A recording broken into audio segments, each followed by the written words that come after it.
नमस्ते प्यारे अभ्यर्थियों, जैसा कि आपको पता ही है कि 2-3 दिनों से रीट की तैयारी करने वाले अभ्यर्थी पूरी तरह से सतर्क हो गए हैं। और उसका कारण यह है कि अखबारों के माध्यम से, सोशल मीडिया के माध्यम से हमको ये पता चला है कि शिक्षा मंत्री जी रीट परीक्षा का आयोजन सितंबर के महीने में करवा देंगे।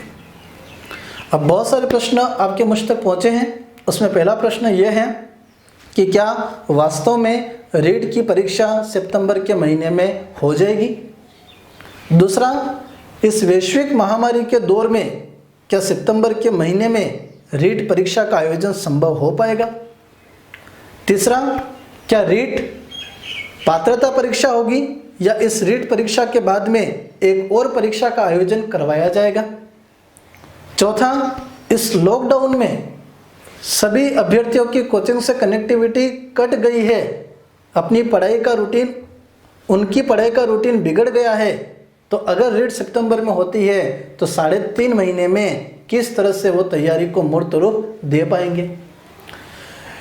रीट अगर 3.5 महीने बाद सितंबर के महीने में हो रही है तो हम इन 3.5 महीने में किस तरह से योजनाबद्ध तैयारी कर सकें। ये सभी प्रश्न आपके मुझ तक पहुंचे हैं। एक एक प्रश्न का विश्लेषण करते हैं। पहली बात, क्या रीट सितंबर में होगी।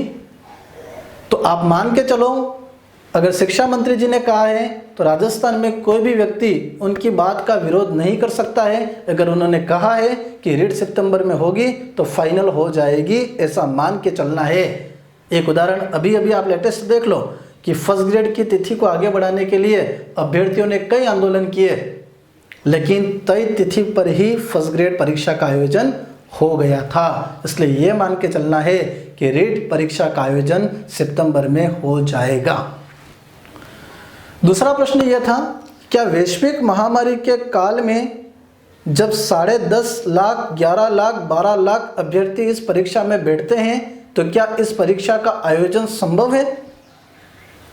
अब इस बात के लिए तो अभी अपने पास में 3.5 महीने पड़े हुए हैं। अभी से अपन ये क्यों सोचे कि परीक्षा का आयोजन संभव है या नहीं है। अपन को तो ये मान के चलना है कि परीक्षा सितंबर में होगी। वो कैसे होगी, कैसे नहीं होगी, ये बात बिल्कुल भी मन में नहीं लानी है। पॉजिटिविटी के साथ में सितंबर में रीट होगी, उसी को ध्यान में रख करके तैयारी में आज से अभी से लग जाना है। 2 प्रश्न। तीसरा प्रश्न कि क्या रीट पात्रता परीक्षा है या इसके रीट पात्रता परीक्षा है या इसके बाद में एक और एग्जाम होगा। तो अभी तक इस बारे में कोई क्लेरिफिकेशन नहीं हो पाया है।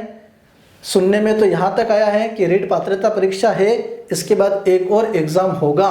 अगर ऐसा होता है तो 2011 में ऐसा हुआ था, आपके लिए बहुत अच्छा होगा, क्योंकि रीट की जो तैयारी आप 3.5 महीने में कर रहे हो वो 50% आपकी उसमें भी काम आ जाएगी। और रीट अगर सितंबर में होती है तो 4 महीने आपको और एग्ज़ाम क्लियर करने में आपको अतिरिक्त समय मिलेगा और इसमें आप उस सेकेंड एग्ज़ाम की भी अच्छी तरह से तैयारी कर पाओगे। ठीक है। तीसरी बात यह कि कोचिंग से कनेक्टिविटी कट गई है, लोगों का पढ़ाई का रूटीन बिगड़ गया है, अपने अपने रूम छोड़ करके लोग घर पर आ गए हैं। अब अगर 3.5 महीने बाद एग्जाम हो रहा है तो तैयारी को मूर्त रूप कैसे दें। तो पढ़ाई का रूटीन आपके अकेले का नहीं बिगड़ा है।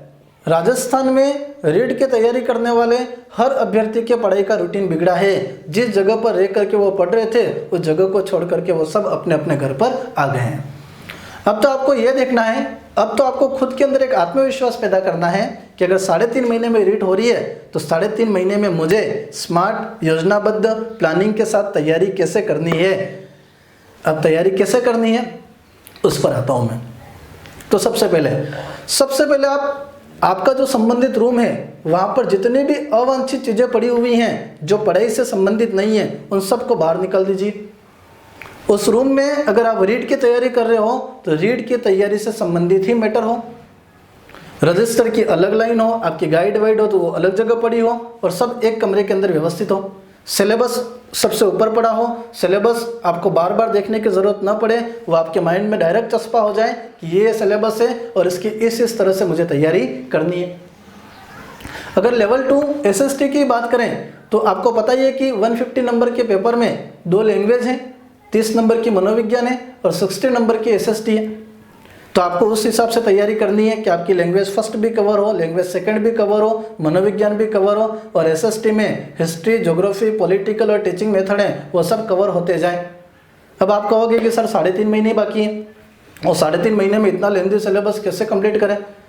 तो सिलेबस कंप्लीट हो जाएगा, खाली आपको 15 से 20 दिनों तक कंटिन्यूटी में पढ़ाई को जारी रखना है। अगर वो कंटिन्यूटी 15 दिन तक बनी रही, आपकी क्षमता के अनुसार, अगर आप 6 घंटे पढ़ रहे हो, 8 घंटे, 10 घंटे, 12 घंटे, 15 घंटे, आपकी क्षमता के अनुसार जो पढ़ाई कर रहे हो उसमें आपकी कंटिन्यूटी अगर 15 दिन तक बनी रही तो 15 दिनों में आपको वो आत्मविश्वास मिलेगा कि 3 महीने में आपकी तैयारी बहुत अच्छी तरह से कंप्लीट हो जाएगी।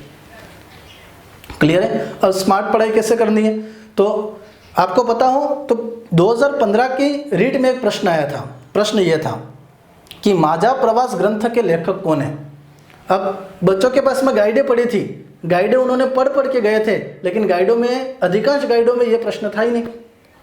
अब इस प्रश्न का आंसर क्या है तो इसमें आंसर है विष्णुदत्त गोडसे।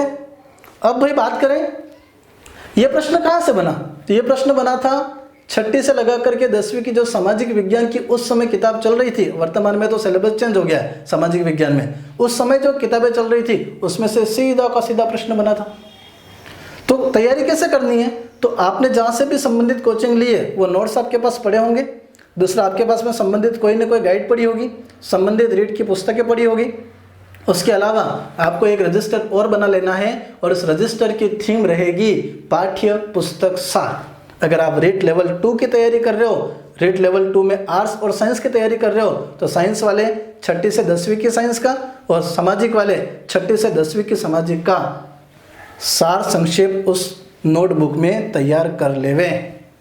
अब आप कहोगे कि 3 महीने में 6ठी से लगा करके 10वीं तक का निचोड़ सर हम कैसे निकालें, टाइम कम है हमारे पास। तो आपके पास में संबंधित जो पहले नोट्स हैं, जैसे 10वीं में एक पार्ट है मौर्यकाल का, मौर्यकाल इन 3-4 पैराग्राफों में अगर कंप्लीट होता है तो वो 3-4 पैराग्राफ आपको नहीं उतारने, आपको कोचिंग के नोट्स देखने जो आपके पास पहले से पड़े हुए हैं या आपके पास में दूसरे नोट्स पड़े हुए हैं, उसमें मौर्यकाल की जो अतिरिक्त लाइनें हैं जो 10वीं के बुक में और आपके नोट्स में पहले से नहीं है वो इस बुक के अंदर उतारनी है। तो इस पूरे मौर्यकाल में महज 2 या 3 लाइनें आप उतार पाओगे, बाकी सब कंटेंट आपके पास में पड़ा हुआ है। ठीक है, तो 6ठी से 10वीं की विज्ञान वाले अभ्यर्थी विज्ञान के नोट्स बना लें, सामाजिक वाले अभ्यर्थी सामाजिक के नोट्स बना लें, लेवल 1 वाले अभ्यर्थी 3री, 4थी, 5वीं का पर्यावरण और 6ठी, 7वीं, 8वीं की सामाजिक विज्ञान के नोट्स बना लें। इस तरह से वो अपना स्पेशल सब्जेक्ट तैयार कर सकते हैं, SST वाले, साइंस वाले और लेवल 1 वाले। अब बात रही सबके कॉमन वाली बात क्या, तो level 1, level 2 arts, level 2 science, सबके लैंग्वेज फर्स्ट है, लैंग्वेज सेकंड है और सबके साइकोलॉजी है। तो लैंग्वेज फर्स्ट अगर हिंदी है तो हिंदी को 2 भागों में बांट लें। 2 भाग कौन से, तो शिक्षण विद्या और व्याकरण। फिर व्याकरण को भी 2 भागों में बांट लें कि कौन कौन सी चीज़ें समझने वाली हैं, कौन कौन सी चीज़ें रटने वाली हैं। जैसे संधि, समास, उपसर्ग, प्रत्यय, वाक्य, ये सब समझने वाले हैं, इनकी प्रैक्टिस करनी है। जैसे मुहावरे, लोकोक्तियाँ, विलोम शब्द, पर्यायवाची शब्द, ये सब रटने वाले हैं। तो इनका एक घंटे का रूटीन सेट कर लो, इनका 1 घंटे का रूटीन सेट कर लो। इस तरह से डेली के 1-2 घंटे इसको दो, लैंग्वेज सेकंड को दो, मनोविज्ञान को दो और अपने सब्जेक्ट को दो। 3.5 महीने में आप बहुत अच्छी तैयारी कर लोगे, लेकिन उसके लिए जागना होगा आज से, प्लानिंग करनी होगी आज से, बैठना होगा आज से, तैयारी करनी होगी आज से और एक कंटिन्यूटी बना करके रखनी होगी अनवरत रूप से, जब तक ये परीक्षा नहीं होती है तब तक। कंप्लीट है यहाँ तक, आगे चलते हैं। अब हमें क्या करना है, मन से एक बात पूरी तरह से निकाल देनी है कि रीट परीक्षा कब होगी। सितंबर को आधार मानकर आज से ही तैयारी में जुट जाना है। एक अच्छी योजना बनाकर, एक अच्छी प्लानिंग सेट करके, सिलेबस का सूक्ष्म विश्लेषण करके आज से ही आप तैयारी में जुट जाओगे। इसी आशा के साथ में सभी को धन्यवाद। मिलते हैं अगले वीडियो में।